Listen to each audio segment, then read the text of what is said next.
بنات جيت نشارك معاكم الوصفه اللي كنعدلها الشعر ديالي. كنت حطيتها لكم غير في ستوري في الانستغرام وبزاف البنات قالوا لي احسان شارك معنا الوصفه اللي كتعدلها الشعر ديالك.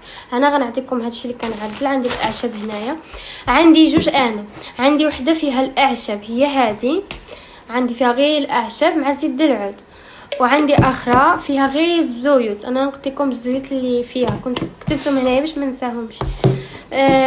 كتعدل انا كنعدل هذه في 3 ايام و3 ايام، يعني سيمانه كنعمل هذه مره، والزيوت كنعملها مره، لان حنا نتوما عارفين بنات الشعر ديالنا ما خصناش ندوشوه يوميا كيتقصف وكيتقطع داكشي علاش دابا غنوريكم هذه كيفاش شنو عندي فيها.